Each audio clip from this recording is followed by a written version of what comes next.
Order. I will call Mary Kelly-Foy to move the motion. I will then call the Minister to respond. I remind other members that they may only make a speech with prior permission from the member in charge of the debate and the Minister. There will not be an opportunity for the member in charge to wind up, as is the convention, for a 30-minute debate. Order, order. Mary Kelly to move the motion. Thank you, Chair, and I'm grateful to serve under your chairmanship. And I'm so pleased to have this opportunity to bring this debate to the House. To many, culture is seen as an add-on, a luxury for when times are good, or a line item to be trimmed when budgets are tight. But in County Durham, we know better. For us, culture is the thread weaving through our communities. It's our history, our pride and our future. It doesn't just inform what we do, it defines who we are. To understand why this matters, one must look to the history of the Durham miners. They didn't just extract coal, they built entire communities. They created a welfare state long before 1945. Out of their own pockets, through subscriptions and solidarity, they built the institutes, the schools and the libraries that stand today as monuments to self-improvement and collective dignity.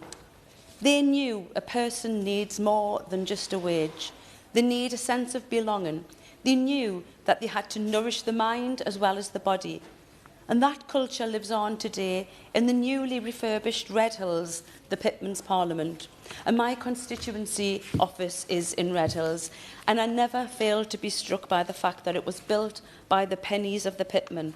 It's a beacon of working-class heritage and culture. And this spirit is reflected in the continued success of the Durham Miners' Gala, or the Big Meeting, first held in 1871. It survived strikes, wars and the closure of pits to remain the largest celebration of trade union culture in Europe.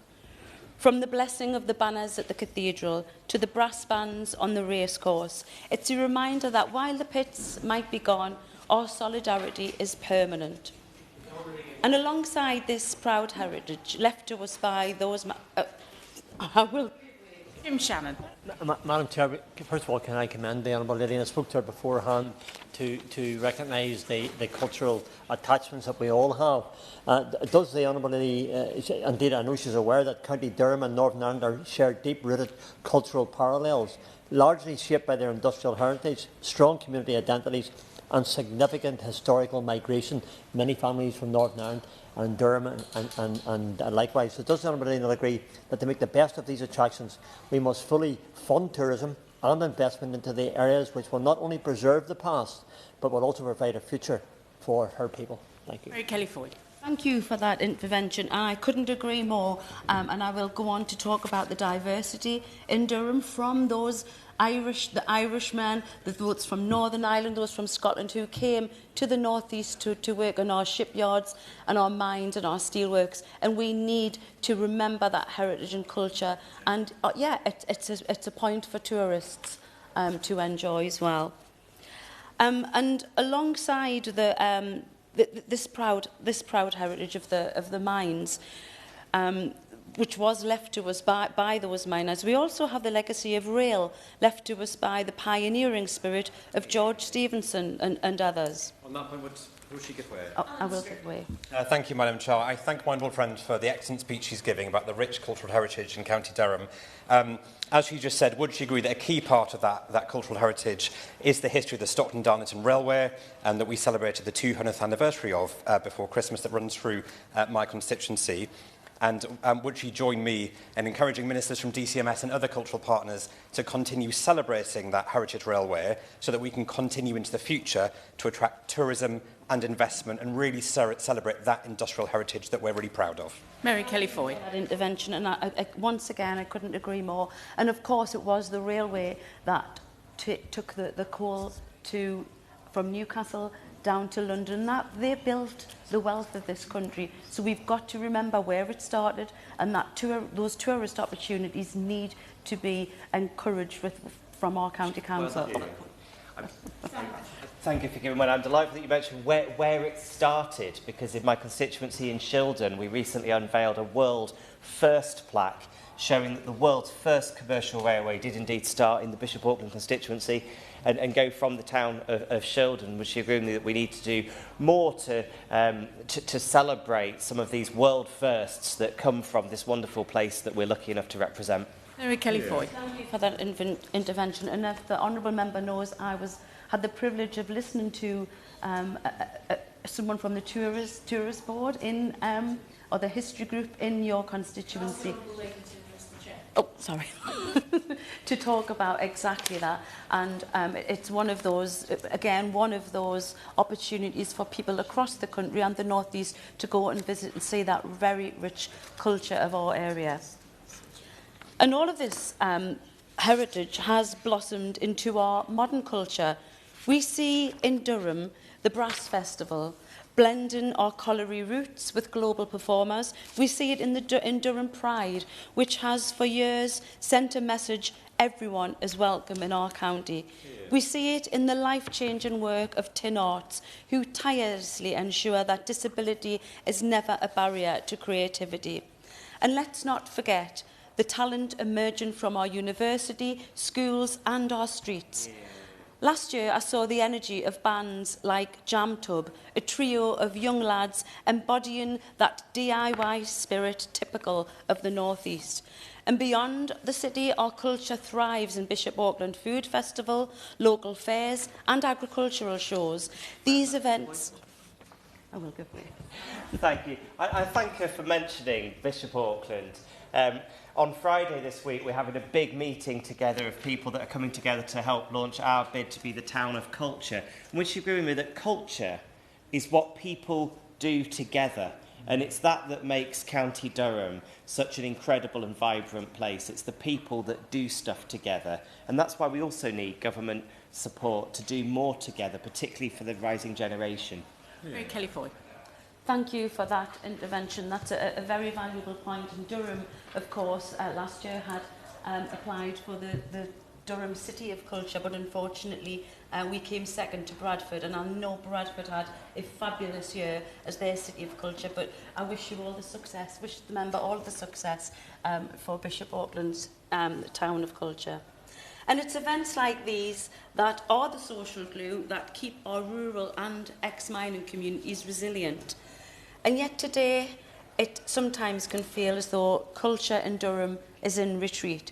We've been told that Lumiere, which transformed our streets into a world-class art and light installation and brought millions into our economy, has turned off the lights for the last time. We've always been proud to say it started here, it started with us, and losing it is a devastating blow to our prestige and our economy. And a few years ago, Rocking Horse rehearsal rooms was unceremoniously turfed out of its city centre location, as the landowner simply wanted to build some more industrial units. Even though the owner of Rocking Horse, Rich, has managed to relocate outside the city, there's now no dedicated recording space in the City of Durham for non-students. What am I supposed to say to bands like Jam Tub when they tell me that the cost of equipment and space is prohibitive? And there's also a huge lack of venues for new up-and-coming bands to perform in. To follow their dreams, they're often left with no choice but to leave the North East. And sadly, we see the new administration at Durham County Council viewing culture through a lens of division. They've grandstanded over funding for Durham Pride, claiming that they've saved money by cutting funding while branding this key annual event, which brings thousands of people into the city, as political theatre. I don't know about you, Madam Chairman, but I love a bit of street theatre. However, we can't let the divisive views of other parties diminish how important such events are to many people in our communities. Pride itself is about dignity and equal rights, about self-affirmation and acceptance of ourselves and of each other, and as well as a shared remembrance of our struggles and victories achieved together. When events are made to feel like political targets by the council that should be their champion, our communities become less cohesive. And the North East is populated by a people with diverse histories. I think of the migrants from Scotland and Ireland who came into the region to work in our shipyards, mines and steelworks, and more recently, migrants from further afield working in our NHS. We should be embracing new cultures through their food, their music, their language, their dance and their traditions. This is how we build community, and this is how we inspire creativity. Grandstanding and division doesn't build a culture, it tears it down. And of course, at the heart of the city, we've got the astonishing Durham Cathedral. It sits atop a stunning peninsula at the centre of the UNESCO World Heritage Site. And we're rightly proud of this jewel in the North East's crown. But for a resident in Sherburn Village, Willington, or further afield in Stanley, Crook, or Newton Aycliffe, that grandeur feels a world away if their local community hall is shut or the community group has run out of cash. And again, this isn't just a matter of something that would be nice for communities to have. If these centres close or the groups struggle for cash, where do we tell people to go for their music classes, their art groups or their dance classes? And as you'll know, Madam Chairman, education under the coalition government removed the arts as core subjects within the curriculum. And the effects of this are clear. The North East has the lowest entry rates for music and performing arts. Whole areas of the North East have schools that have no students at all applying for music. So if young people can't access art through schools and their opportunities in the community are limited, where's that spark of inspiration to come from that will help produce our next generation of artists, performers, writers and musicians? The answer, can it be, you can participate if you can afford it? Yeah. Cultural opportunities should never be left as a preserve of the rich. And Madam Chairman, I don't want to paint a picture of total decline. I've recently heard from Dr. Stephen Cronin, Chair of the Durham Fringe. Launched in 2021 by volunteers, it's now the North East's largest recognised fringe. By using alternative spaces, it ensures creativity remains walkable and rooted in the community. Stephen is putting together a fringe academy to give young people the chance to learn the trade of the arts. And his message was clear. Culture doesn't always need multi-million-pound capital grants for shiny buildings. We need to look beyond the usual suspects for funding. And grassroots groups like the Fringe do the most with the least. They don't need cathedrals of glass and steel. They need consistent support to keep the lights on in the hall and to feed those shoots of creativity. They need a government, a region and a local authority that provides fertile soil. There's a vote now. I'm going to spend 15 minutes if it's just the one vote and add 10 minutes on if there's more than one vote. Yeah, that's what I think too. I think there's probably only one. So, oh, there's two. Might be two. Okay, so it's 15 minutes from now and then 10 minutes added on to that for each further vote. And then we'll resume then. Okay, thank you. Order.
Order, order. The sitting is resumed and the debate will continue until 4:45. Mary Kelly-Foy. Thank you, Chair. Although I've outlined a speech which talks about our heritage in Durham, and some of that seems to be in decline, I don't want to paint a picture of total decline in the second half. And I've recently heard from Dr Stephen Cronin, the chair of Durham Fringe, launched by in 2021 by volunteers. It's now the North East's largest recognised fringe. And by using alternative spaces, it ensures creativity remains walkable and rooted in the community. Stephen is putting together a fringe academy to give young people the chance to learn the trade of the arts. And his message is clear. Culture doesn't always need multi-million-pound capital grants for shiny buildings. We need to look beyond the usual suspects for funding. Grassroots groups like the Fringe do the most with the least. They don't need cathedrals of glass and steel. They need consistent support to keep the lights on in the hall and feed those shoots of creativity. They need a government, a region and a local authority that provides fertile soil. So we're delighted that culture in Durham has been backed by our North East Mayor, Kim McGuinness. She shared our dismay at the loss of Lumiere, having backed it with nearly £250,000 of funding. She's long advocated for a tourism levy, a small £2 night charge that could bring £20 million into our region's culture. She's also backed the Women of the World North East Festival, celebrating the achievements of women while tackling the inequalities that still exist. But we cannot rely alone on the Mayor's office. We need our schools, colleges and our local authorities to be fully engaged in offering real opportunity in music, art, performing and sport. And those miners knew a century ago, and it's reflected in the motto of the newly refurbished Red Hills: the past we inherit, the future we build. And as the residents of County Durham know today, culture is essential for our well-being, but unless we support it, it'll die on the vine. So what value do we truly put on culture? Does the Minister agree that culture shouldn't be the preserve of those with the deepest pockets? What can we do as a government to ensure that culture remains a contested space and is able to spring and flourish from the grassroots? And what can we do to get young people to see that there is a future for them in performing arts and music by engaging our schools, our colleges and community spaces? And in our communities, how do we make sure that bands like Jam Tub have a place to play and that Durham Fringe can continue and that the Durham Folk Festival that's recently rehomed in Durham can survive and flourish? And finally, will the Minister pass on my invite to the member for Barnsley South to come to Durham to see what we have to offer, whilst also seeing what we need? And I'm sure they'll be left feeling assured that our county is a place to invest in culturally too, and to help the talented people here to chase their dreams without them having to leave for pastures down south. Thank you, Madam Chair. The question is that this House has considered cultural opportunities in County Durham, and can I thank Sir Nick Dakin for stepping in on behalf of the Minister. Sir Nick Dakin. Thank you, Ms Vaz. It's a pleasure to serve under your chairing. I'm pleased to respond to this debate, and I congratulate my honourable friend from the member for the City of Durham on securing it. She's spoken with great passion and conviction and authority on the flourishing of the arts and the challenge to the arts in her constituency. She's right that culture should never be just the preserve of people with the deepest pockets. Culture is in the veins of all of us. And she's right to identify investing in the future with young people and what happens in schools and activities around schools and in the community to build the culture of the future. And she's right to invite the Minister, who was with us for most of this debate, but has unfortunately had to leave us at this point to visit the City of Durham, and I'm sure the Minister will put that in her diary as soon as she is back. So we've heard with the great passion about the deep-suited cultural identity of County Durham, a place where historically the miners did not just extract wealth from the ground, they invested it back into the minds of the community through libraries, through schools and through halls and community events, many of which survive today and have been alluded to by my honourable friend in her speech. The government is backing the vision for investment in grassroots arts with more than just warm words, Ms Vaz. Last year we announced a £270 million Arts Everywhere Fund to support our venues, museums and libraries. In 2024-25 we provided over £500 million in grant in aid to arts.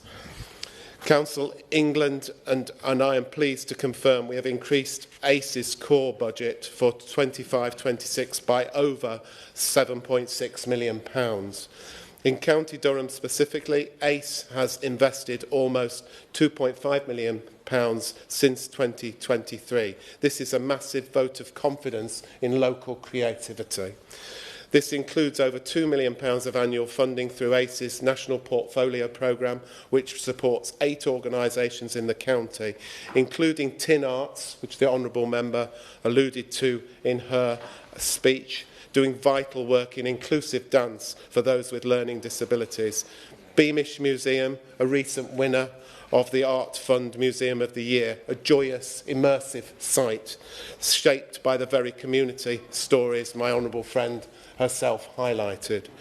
The support for the national story is mirrored in our investment in the physical health of the county, with £2.79 million provided by Sport England in 24-25. This has funded everything from a leisure centre in Bishop Auckland to walking football initiatives, ensuring culture and sports remain a visible and valued part of everyday life. My honourable friend raised concerns about the closure of community spaces and the future of local celebrations, and she's right to do so. We recognise that local government is the backbone of culture. Durham County Council received over £500,000 annually from ACE as a national portfolio organisation. This supports the Durham Book Festival, vital as we enter the 2026 National Year of Reading, and the Durham Brass Festival in its 20th year. Regarding Lumiere, while I understand last year was its final edition in this format, the Council is seeking a fresh approach. I wish them luck in building on that legacy of 1.3 million visitors, and I commend to them the comments of my honourable friend in this debate today as purpose and reason for taking things further and ensuring that that legacy is a really true one. But it has been demonstrated through the Pride in Place programme is targeting up to £20 million each for neighbourhoods like Spennymoor, Peterlee East, Stanley South and Crook North and Tow Law. Crucially, we are also investing in the next generation. We've invested almost £1 million for better youth spaces in Durham, as well as £900,000 for Young Futures Hub and local youth transformation, and over £500,000 for 5 Durham-based charities since 2024 from the Enrichment Partnership pilot. I heard the concerns regarding local bands lacking rehearsal space. This is a very real issue, not just in my honourable friend's constituency, but around the country. But she puts her finger on something that needs attention and addressing. Our new industrial strategy includes a music growth package of up to £30 million, specifically to support the grassroots sector. We know a sustainable music scene is the bedrock of the entire industry. Furthermore, through the Creative Places Growth Fund, we have provided £25 million to the North East Combined Authority. This empowers the fantastic local mayor, Kim McGuinness, to turbocharge the creative sector right across the region, including the communities struggling outside the UNESCO site. Looking to the future, towns and cities of culture, County Durham's 2025 City of Culture was a remarkable achievement, and as a runner-up, we provided £125,000 to sustain that momentum. However, we also want our towns to take centre stage. As the Secretary of State for Culture, Media and Sport has said, there is so much for us to be proud of in the towns we're from the rich local history to unique festivals and celebrations. They have shaped our national story for decades. Now it's time they take centre stage and showcase the unique stories they have to tell. Our new Town of Culture competition is designed for places exactly like Bishop Auckland. My honourable friend, the member for Bishop Auckland, knows well the cultural might of his area, from the Faith Museum to the world's greatest collection of 17th century Spanish art outside of Spain. My honourable friend need not go to Spain, the Minister. She could simply go to Bishop Auckland. We welcome bids from all towns in the country, and with expressions of interest, and in the County of Durham in particular, with expressions of interest due by the 31st of March 2025. My honourable friend also pointed to the point that culture is sometimes seen through a lens of division. It's to her great credit that she hasn't done that today. Indeed, she has reminded us of the glue that culture is within our communities. And we've had contributions from my honourable friend for Sedgefield, as well as Bishop Auckland, and of course my honourable friend for Strangford, who finds joy in the whole country, and I'm sure there's something that he particularly enjoys in County Durham. So, the support for Pride in Places areas selected through the Pride in Place programme will receive dedicated support from the Communities Delivery Unit with the MHCLG. CDU will work in partnership with neighbourhood boards and local authorities and will provide access to place-specific data, guidance and capability support tailored to local needs. My honourable friend for Newton, Aycliffe and Spennymoor drew attention to the World Heritage Railway route to Stockton to Darlington Railway, and very much I understand he has met with my colleague, the Minister for Museums, Heritage and Gambling, in December 25 to discuss potential World Heritage status for the Stockton and Darlington Railway. I welcome his advocacy and support for an important component of local heritage. However, I must reiterate Minister Trycross's explanation that we are not considering adding new sites to our existing tentative list, our pipeline of potential World Heritage nominations outside the UK's formal review process. The next review is expected, and I hope my honourable friend is here to see it in 2033. So, to conclude, Madam Chair, from the £400,000 for emergency repairs at Usshaw to the £2.79 million for Sport England for local leisure, we are investing at every leisure in this part of the country.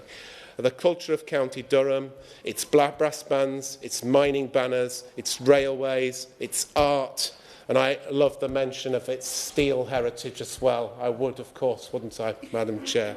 Has remained the golden thread binding its communities together. The miners of Durham built the future. Today, this government is doing the same, ensuring that whether you are in the shadow of the Durham Cathedral or at the heart of a former coalfield, you have the access to a rich, vibrant and inclusive cultural life.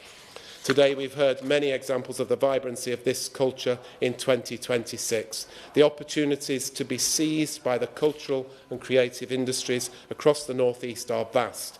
County Durham, as my honourable friend has reminded us and contributions from her colleagues has reinforced, is a cultural powerhouse that is open for business. We stand ready to work with local leaders and communities to ensure everyone has the opportunity to experience and participate in arts and culture across County Durham. Thank you again, Sir Nick, for stepping in. What a talented person you are. The question is that this House has considered cultural opportunities in County Durham. As many as are of that opinion say aye. Aye. Of the contrary, no. I think the ayes have it. The ayes have it. The sitting is suspended until 4:45.